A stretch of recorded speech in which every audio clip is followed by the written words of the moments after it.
नमस्कार. आपण बघतोय की आज नांदेड जिल्ह्यामध्ये जी अतिवृष्टीची परिस्थिती निर्माण झाली आहे त्या अनुषंगानं सगळीकडे प्रशासनाला सतर्क राहण्याच्या सूचना देण्यात आलेल्या आहेत.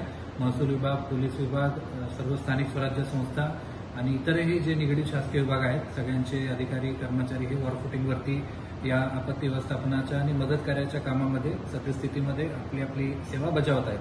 मात्र असं असलं तरी माझं सर्व नांदेड जिल्ह्यातल्या नागरिकांना एक आवाहन राहील की आपण स्वतःची काळजी घेणे आणि कुठलीही जीवितहानी टाळण्याच्या दृष्टीनं स्वतःला सुरक्षित ठेवणे हे सर्वात जास्त महत्त्वाचं या क्षणी आहे. कुठेही धाडस करून पूल ज्या ठिकाणी असेल तिथे जर पाणी वाहत असेल तर त्याच्यावरनं प्रवास करणं, त्या ठिकाणी गाड्या टाकणं किंवा अनावश्यक बाहेर गर्दी करून एखादी घटना बघण्यासाठी जाणं हे प्रकार आपण प्रकर्षानं टाळायला हवेत. सकाळी अशाच पद्धतीचा एक धाडस करताना एक युवक वाहून गेलेला आहे आणि ती कधीही न भरून येणारी क्षती या कुटुंबासाठी, आपल्या जिल्ह्यासाठी झालेली आहे. ही क्षती इतर कुणाच्याही कुटुंबात होऊ नये यासाठी प्रशासनाला सहकार्य आपण करावं या दृष्टीनं मी आज आपल्याला हे आवाहन करत आहे.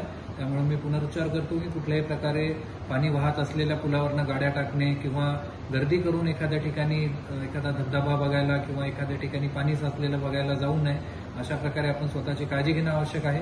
कुठल्याही ठिकाणी जर एखादी आपल्याला बाब निदर्शनास आली असं वाटते की ज्या ठिकाणी प्रशासनाची मदत आवश्यक आहे तर आपण मी सांगतो त्या क्रमांकावरती संपर्क करू शकता. 02462 235077. पुन्हा एकदा सांगतो 02462 235077 हा आपला नांदेड जिल्ह्याच्या नियंत्रण कक्षाचा नंबर आहे. जो इमर्जन्सी 112 नंबर आहे त्यावर सुद्धा आपण माहिती दिली तर त्या अनुषंगानं पुढील मदत कार्य आणि बचाव कार्य सुरू करता येईल. धन्यवाद.